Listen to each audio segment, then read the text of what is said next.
Iran supreme leader Ayatollah Ali Khamenei మరణించినట్టు తెలుస్తుంది.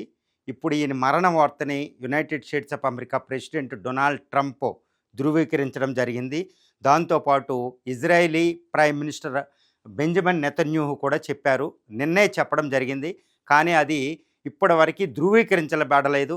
కానీ ఇప్పుడు ఇస్లామిక్ రిపబ్లిక్ ఆఫ్ ఇరాన్ ధృవీకరించడం జరిగింది. అంటే ఇరిన్స్ అనే ఇరానియన్ వార్తా సంస్థలు ఆయితుల్లా అలీ ఖైమానీ నిన్న జరిగిన బాంబు దాడిలో ఆయన ఇంటిలోనే స్వగృహంలో ఆయన ఫ్యామిలీ మెంబర్స్ కొంతమందితో మార్టీర్డమ్ అంటే వీర మరణం పొందారు అని ఈరోజు ఇరాన్ ధృవీకరించడం జరిగింది.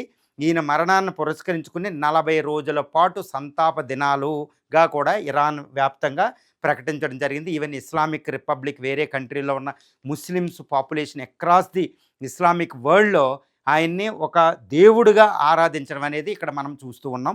ఇప్పుడు ఆయితుల్లా అలీ ఖైమానీ ఈయన మరణం అనేది ఇరాన్కి ఒక పెద్ద తీరని ప్రాబ్లం. ఎందుకంటే యుద్ధం మధ్యలో దేశాన్ని ముందుండి నడిపించవలసిన ఆయితుల్లా అలీ ఖైమానీ మరణించారు. ఇప్పుడు అమెరికాకి ఇజ్రాయెల్ విన్నా అంటే కాదు అని దృఢంగా మనం చెప్పగలుగుతాం. ఎందుకంటే ఈయన ఆల్రెడీ నేను మరణం పొందుతాను, వీర మరణం పొందొచ్చు, నన్ను చంపేస్తారు, నన్నే టార్గెట్ చేశాడు ఇరాన్ మొసాదు సిఐలు, కాబట్టి నేను చనిపోవచ్చు, వీర మరణం పొందుతాను, కాబట్టి నా వారసుల్ని ప్రకటిస్తానంటూ ఆయన బ్రతికుండగానే వారసుల్ని ప్రకటించడం జరిగింది. ఇంతవరకు ఏంటంటే వారసులు ఎవరనేది చాలా సీక్రెట్గా ఉంచడం జరిగింది. ఆయన తర్వాత వారసుల్ని ఒక 1/2 డజన్ నుంచి డజన్ పేర్లునే ఆయన ప్రతిపాదించినట్టు తెలుస్తుంది.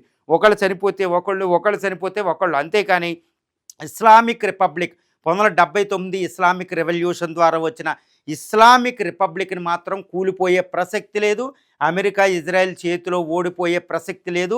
పోరాడుతూనే ఉండండి అని ఆయన ఉపదేశం చేసి ఆయన వారసుల్ని ప్రకటించడం జరిగింది. ఇందులో ఈయన వారసులు ఎవరవుతారు అంటే ఈయన ఆయితుల్లా అలీ ఖైమానీ 1989లో ఆయన సుప్రీం లీడర్గా ఆయితుల్లాగా ఎంపిక చేయబడ్డాడు. 1989లో ఆయన అంతకుముందు ఇస్లామిక్ రిపబ్లికన్ స్థాపించిన ఆయితుల్లా రహూతుల్లా అలీ ఖైమానీ ప్లేస్లో ఈయన 1989లో రావడం జరిగింది. 89 నుంచి 2026 వరకు 36 సంవత్సరాల 6 నెలల పాటు ఇరాన్కి సుప్రీం లీడర్గా ఒక గైడింగ్ ప్రిన్సిపల్గా, గైడింగ్ స్పిరిట్గా ఇరాన్ని ముందుండి నడిపించాడు. అమెరికాని ఎదురొడ్డి పోరాడిన ఒక ధీరుడుగా, వీరుడుగా ఆయన్ని ఇరాన్లో కొలుస్తున్నారు. ఎందుకంటే ఆయితుల్లా అంటే ఒక షియా ముస్లిమ్స్లో ఒక పెద్ద దైవంతో సమానం అనమాట, అకార్డింగ్ టు ఇస్లామిక్ లాస్.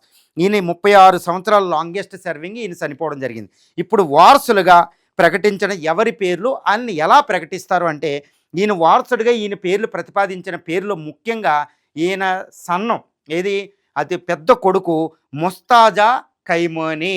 ఈయన ప్రస్తుతం ఇరాన్లో ఈయన సెక్యూర్గా ఇరాన్ నుంచి బయటకు పంపినట్టు జరుగుతుంది. ఆయన చంపడం అనేది ఇప్పుడు మొసాద్కి సిఐకి పెద్దటి ప్రాబ్లం అనమాట. ముస్తాజా ఈయనకి ప్రధానమైన వారసుడిగా. ఇక రెండవ పేరు ఏంటంటే హసిన్ ఖైమానీ. ఈయన ఎవరు అంటే ఇస్లామిక్ రిపబ్లిక్ని స్థాపించి మొట్టమొదటి 10 సంవత్సరాల పాటు ఆయితుల్లాగా పనిచేసిన ఆయితుల్లా రొహౌలీ ఖైమానీకి గ్రాండ్ సన్, ముది మనవడు అనమాట. కాబట్టి ఆయనకి ఆయితుల్లా అనే వంశ పారంపర్యత ఉండడం, ఇస్లామిక్ రిపబ్లిక్ ఫౌండర్ అయి ఉండడం వల్ల ఆయనకి ఎక్కువ అవకాశాలు ఉన్నాయి. ఆయన్ని క్లరిక్స్ కూడా ఎక్కువ యాక్సెప్ట్ చేసే అవకాశం ఉంది. అకార్డింగ్ టు ఏంటంటే ఇప్పుడు ఆయితుల్లా లాగా ఇంకొక ఆయితుల్లా ఖైమానీకి పుట్టుకురావడం చాలా కష్టం. కానీ ఈ హసన్ ఖైమానీని తీసుకురావడం వల్ల ఈయన ఫౌండర్ గ్రాండ్ సన్ అవుతాడు. వంశపారంపర్యంగా ఉండడం వల్ల ఆయితుల్లాగా ఆయన ఎంపిక కూడా ఎక్కువ ఉంది. అంటే ఈ ఆయితుల్లా అలీ ఖైమానీ కొడుకు ముస్తాజా ఖైమానీ లేదా హసన్ ఖైమానీ ఫౌండర్ గ్రాండ్ సన్ అయిన ప్రధానమైన వారసులుగా తెలుస్తుంది.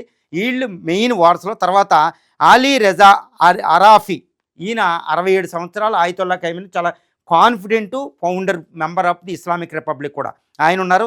తర్వాత మహమ్మద్ మెహిదీ ఈయన కూడా ఉన్నారు. ఇలాగే 6 డజన్ వరకు పేర్లని ఈయన వారసులుగా ప్రకటించి ఈయన చనిపోవడం జరిగింది. కాబట్టి నేను చనిపోతానని ముందే చెప్పాడు. కాబట్టి ఇస్లామిక్ ఇప్పుడు ఇరాన్ ఇంకా కొలాప్స్ అయిపోయిందనే వార్త పక్కన పెడదాం. ఎందుకంటే ఇరాన్ తన 80,000 డ్రోన్లు తయారు చేయగలిగే నేను చెప్తూ ఉంటాను, అక్కడ ఎల్బర్జో జాగ్రోస్ మౌంటైన్స్ కింద, హిమాలయాలంటే మౌంటైన్ పర్వతాల కింద ఒక రహస్యమైన మిసైల్ సిటీస్ని, డ్రోన్ ఫ్యాక్టరీలు నిర్మించుకుని అమెరికా ఇంతటి దాడి చేసి కైమోని మరణించి, కొంత ఆర్మీ కమాండర్స్ మరణించి, వందలాది మంది ఇరానియన్ చనిపోయిన, ఐఆర్జీసీ గార్డ్స్ చనిపోయిన ఇరాన్ ఈరోజు ప్రతిస్పందిస్తుందంటే చాలా ఇష్టం.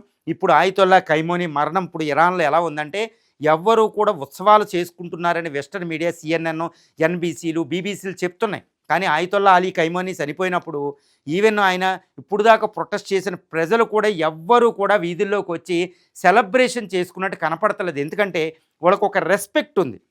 ఈయన ఎంత ఎలా పరిపాలించినా అది ఇరానియన్స్కే తెలియాలి. వెస్టర్న్ మీడియా చెప్పినట్టు ఈయన పరిపాలించిన, ఈయన దేశాన్ని ముందుండి నడిపించిన ఒక మార్టీర్డమ్ కాబట్టి ఇరానియన్ ఈయనకు ఎగనెస్ట్గా ప్రొటెస్ట్ చేసిన ప్రజలు కూడా ఈరోజు స్ట్రీట్లోకి వచ్చినట్టు ఎక్కడా కూడా ఇరానియన్ న్యూస్ ఏజెన్సీలు, తర్వాత ఆల్ జజీరాలు, ఈ global times, China, Russian RTV నుంచి ఎక్కడా కనపడడం లేదు. కాకపోతే western media without any visualizations ఏంటంటే ఇలా జరుగుతుందని వెస్టర్న్ మీడియా చెప్తుంది. తర్వాత వెస్టర్న్ మీడియా ఏం చెప్తుందంటే ఆయితొల్లా అలీ ఖైమోని ఇక మృతి తర్వాత ట్రంప్ ప్రకటించినట్టే ఇంక అంతే, IRGC లొంగిపోతుంది, ఇరాన్ లొంగిపోయినట్టే కొత్త ప్రభుత్వం వస్తుంది అనుకుంటున్నారు. ఇది అసంభవం అని ప్రస్తుత ఇరానియన్ సిచ్యువేషన్ తెలుస్తుంది. ఇరానియన్ రిపబ్లికన్ గార్డ్స్ కార్ప్స్ ఇది ఇరానియన్ రిపబ్లిక్స్కి వెన్నెముకలు అంటారన్నమాట. అంటే ఇరాన్ ఆర్మీ 6 లక్షలతో కలిపి ఇరానియన్ రిపబ్లికన్ గార్డ్స్ కార్ప్స్ 2.5 లక్షల మంది ఉంటారు. వాళ్ళు ఎంత అంటే ఒక ఫిదాయిన్ లాగా ఆత్మాహుతి దాడులా కూడా మారిపోగలుగుతారు. వాళ్ళు సైన్యం, ఆర్మీ, నేవీ వాళ్ళ అదుపులో ఉంటుంది. మెయిన్ ప్రెసిడెన్షియల్ అన్నీ కూడా వాళ్ళ అదుపులో ఉంటుంది. వాళ్ళు ఏంటంటే విజృంభిస్తున్నారు. ఎట్టి పరిస్థితుల్లో అమెరికా మీద పగ తీర్చుకుంటాం ఇజ్రాయెల్ మీదని ఈరోజు Iranian Republican guards corps, Iranian army, Iranian ప్రజలు సపోర్ట్ కూడా చేస్తున్నారు. కాబట్టి మిడిల్ ఈస్ట్ అగ్ని గోళం కింద మారిపోయే అవకాశం ఉంది. అంతే కానీ ఆయితొల్లా అలీ ఖైమోని చనిపోయినంత మాత్రాన అమెరికాకి ఇజ్రాయెల్ పెద్ద విజయం వాళ్ళు సంబరాలు చేసుకోవచ్చు అనేది లేదు. ఇప్పుడే అమెరికా, ఇజ్రాయెల్ ఇంకా ఎక్కువ భయపడుతున్నాయి. ఎందుకంటే ఈ ఆయితొల్లా ఖైమోని మరణం వల్ల ఇస్లామిక్ ప్రపంచంలో 200 కోట్ల 2 బిలియన్ ఇస్లామిక్ పాపులేషను ఈరోజు ఈయన్ని హీరోగా కొలిసే అవకాశం ఉంది. ఇది అల్లా తర్వాత మరో అల్లా చేసేసారు. ఈయన్ని ఇప్పుడే చంపడం వల్ల అమెరికాకు ప్రాబ్లం అయ్యే అవకాశం ఉంది. ఈయన అలాగే పెట్టి యుద్ధం చేసి ఓడిస్తే అది వేరు. ఆయితొల్లా అలీ ఖైమోని చంపేస్తేనే మా విజయం అనుకోవడం వల్ల ఈరోజు అమెరికా, ఇజ్రాయెల్ పొరపాటు పడుతున్నాయని తెలుస్తుంది. ఎందుకంటే ఇప్పుడు వీళ్ళకి ఏంటంటే చాలా విచ్చలవిడిగా ఇరాన్ని అటాక్ చేసే అవకాశం ఉంది.